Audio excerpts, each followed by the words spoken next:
So நம்ம இது வரைக்கும் நம்ம பார்த்ததில் ஆக்கச்சுற்று, கட்டுப்பாட்டு சுற்று, எதிர்வினை சுற்று, அதில் ரெண்டு கேட்டகரி எல்லாமே நம்ம பார்த்தோம். ஸோ இது எல்லாமே இந்த எதிர்வினை சுற்று எதுக்கு பயன்படுது அப்படின்னு பார்த்தீங்கன்னா, உடம்புல கழிவுகள் தேங்குறதுனால நோய் ஏற்படுது இல்லையா, அந்த நேரத்தில் தான் இந்த எதிர்வினை நடக்கும்.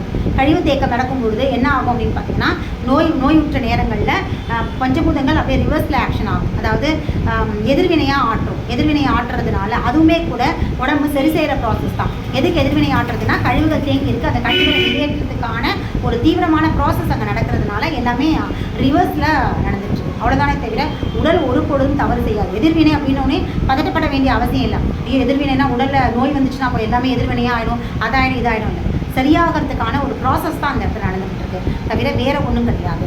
நார்மலாக உடல் தண்ணி இயல்பில் வந்து கழிவுகள் வெளியேறது, தினமும் யூரின் போகிறோம், தினமும் மோஷன் போகிறோம், தினமும் வந்து எல்லாமே தான் சளி வெளியேறது எல்லாமே நடக்குது. இது இயல்பான ஒரு மூமெண்ட் இல்லையா? அதே வந்து நோயுற்ற காலங்கள் அதிகமாக சளி நெஞ்சில் சேர்ந்துக்கிறது, இல்லை அதிகமான லூஸ் மோஷன் வந்துகிட்டே இருக்கிறது, இல்லை அடிக்கடி யூரின் போயிட்டே இருக்குது, இதெல்லாம் வந்து நோயுற்ற உடல், கழிவுகள் தேக்கமான ஒரு உடல் இல்லையா? அப்போ என்னென்னா இது எதிர்வினை, புரியுதுங்களா? நார்மலாகவும் கழிவுகள் வெளியேறும், நோயுற்றும் கழிவுகள் வெளியேறும். ரெண்டுத்துக்குமான டிஃப்ரென்ஸ் என்ன? இதை நம்ம அண்டர்ஸ்டாண்ட் பண்ணிக்கிட்டோம் அப்படின்னா இந்த எதிர்வினை சுற்றை வந்து பார்த்துட்டு நம்ம பெருசாக வந்து பதட்டப்பட வேண்டிய அவசியமே கிடையாது. இயல்பாக நடக்கிறது ஆக்கச்சுற்றுனா, நோயுற்ற காலங்கள் நடக்கிறது ஆக்க எதிர்வினை, அவ்வளோதான். ஆனால் அப்போவுமே உடல் என்ன செய்யுது? தன்னை சரிதானே படுத்திக்குது. நோய் விட்டுருக்கு அப்படிங்கிறதுக்காக இது நோயாயிட்டேன், இனிமேல் தேவையில்லைன்னு சொல்லி பஞ்சபூதங்கள்லாம் உடலை விட்டு ஓடி போயிடுதா? கிடையாது.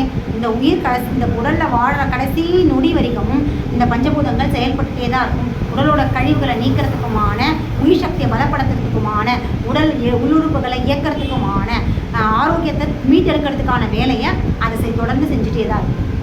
அதான் அதோடைய பிரதான காரியம். அதை தாண்டின வேறு எந்த சிந்தனையுமே அது கிடையவே. இது பஞ்சபூதங்களுடைய அடிப்படையான ஒரு விஷயம், சரிங்களா?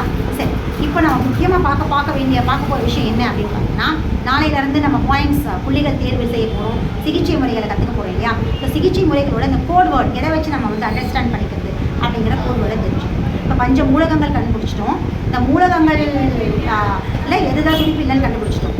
இப்போது அந்த மூலகங்களுக்கான புள்ளிகள் தேர்ந்தெடுக்கும்போது அதற்கான யூனிக் கோடு இருக்கு இல்லையா, அந்த யூனிக் கோடை தான் வந்து நாம் பார்த்துக்குவோம், சரிங்களா? இப்போது நெருப்பு மூலகம் இருக்குது அப்படின்னா, நெருப்பு மூலகங்களோட என்னென்ன உறுப்புகள், அதோடைய இங்கிலீஷ் கோடு என்ன அப்படிங்கிறத மட்டும் இன்றைக்கி பார்க்கணும், அதோடு முடிச்சுக்கலாம், சரிங்களா? நெருப்பு மூலகங்களில் வந்து 4 உறுப்புகள் ராஜ உறுப்புகளாக இருக்குது.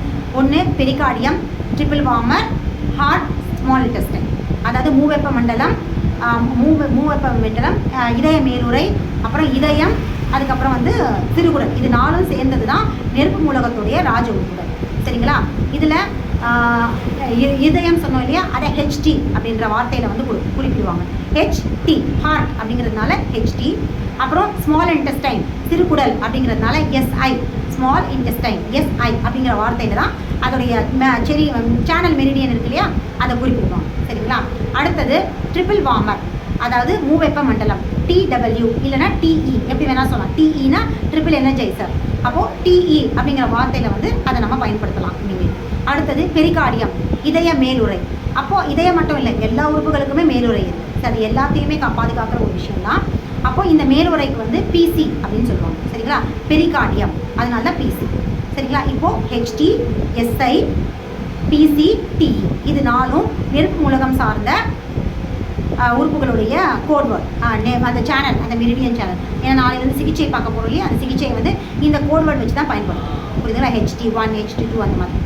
நெக்ஸ்ட்டு வந்து நெருப்பு மூலகம், அடுத்தது நிலமூலகம். நிலமூலகத்துக்கு 2 ராஜ உறுப்புகள் தான், ஒன்று மண்ணீரல், இன்னொன்று வந்து இறைப்பை, அதாவது ஸ்ப்ளீன், ஸ்டமக்.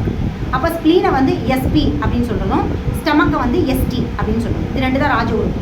அப்போ எஸ்பி, எஸ்டி, ஸ்ப்ளீன், ஸ்டமக், இது நிலமூலகம். அடுத்தது காற்று மூலகம். காற்று மூலகம் வந்து பெருங்குடல், நுரையீரல், இது 2 தான் வந்து காற்று மூலகம், அதாவது லங்ஸ் அண்ட் லார்ஜ் இன்டெஸ்டைன். அப்போ லங்ஸை குறிக்கிற கோடு என்ன அப்படின்னு பார்த்தீங்கன்னா LU, லார்ஜ் இன்டெஸ்டைனை வந்து LI, லார்ஜ் இன்டெஸ்டைன் அப்படிங்கிறதுனால LI, LU, LI, இது 2 தான் வந்து ராஜ உறுப்புகள். அடுத்தது நீர் மூலகம். நீர் மூலகத்துடைய உறுப்புகள் என்ன அப்படின்னு பார்த்தீங்கன்னா கிட்னி, அதுக்கப்புறம் யூரினரி பிளாடர், சரிங்களா? அப்போ இதை எப்படி நம்ம வந்து கோட்வேர்டு எப்படி யூஸ் பண்ணுவோம் அப்படின்னு பார்த்தீங்கன்னா, கிட்னிக்கு KI, யூரினரி பிளாடருக்கு BL, பிளாடர் அப்படிங்கிறதுனால BL, சரிங்களா? அடுத்தது லாஸ்ட்டாக மரமூலகம். மரமூலகம் வுட் எலிமெண்ட். இதோடைய உறுப்புகள், ராஜ உறுப்புகள் என்ன பார்த்தீங்கன்னா லிவர், அதுக்கப்புறம் வந்து கால் பிளாடர், அதாவது கல்லீரல், அப்புறம் பித்தப்பை. சரிங்களா? லிவருக்கு வந்து எல்ஆர் அப்படிங்கிற வார்த்தையை நம்ம குறியீடாக வச்சுக்குவோம். LR liver. அப்புறம் வந்து கால் பிளாடருக்கு வந்து ஜிபி, கால் பிளாடருக்கு ஜிபி அப்படிங்கிற கோட் வேர்டை யூஸ் பண்ணுவோம். இப்போ நாளையிலேருந்து இந்த வேர்டை வச்சு தான் நம்ம சிகிச்சைக்கான புள்ளிகளை கற்றுக்க போகிறோம். அந்த லொக்கேஷன் பாயிண்ட்ஸை நாளையிலேருந்து பார்ப்போம். சரிங்களா? தொடர்ந்து காணொலிகளை பாருங்கள். அக்குபஞ்சருடைய நாடி பரிசோதனை எல்லாமே தெரிஞ்சுக்கிட்டீங்க. இறுதியான நிலைக்கு வந்திருக்கு, சிகிச்சை கட்டத்துக்கு வந்தாச்சு. சிகிச்சையை நம்ம பார்த்துட்டோம் அப்படின்னா எல்லாருமே, இந்த காணொலி பார்க்குற எல்லாருமே அக்கு ஹீலர்ஸ் தான். சரிங்களா? அக்குபஞ்சரிஸ்ட் தான். உங்கள் வீட்டில் இருக்கிறவங்களுக்கு யாரை வேணாலும் நீங்கள் சிகிச்சை கொடுத்து நீங்கள் குணப்படுத்துறதுக்கான திறன் உங்ககிட்ட வரும். நீங்கள் எந்த அளவுக்கு ஆர்வம் காட்டுறீங்க, எந்த அளவுக்கு அந்த இன்வால்மெண்ட்டாக இருக்கிறீங்க அப்படிங்கிறத அந்த இடத்த பேசுவீங்க. இதை கற்றுக்கிறதெல்லாம் பெரிய விஷயம் இல்லை. நீங்கள் எவ்வளோ ஈடுபாடோடு அதை கற்றுக்கிட்டு அதை செயல்படுத்துறீங்களோ அந்த அளவுக்கு அக்குபஞ்சர் உங்களுக்கு வசமாகும். தொடர்ந்து காணொலிகளை பாருங்கள்.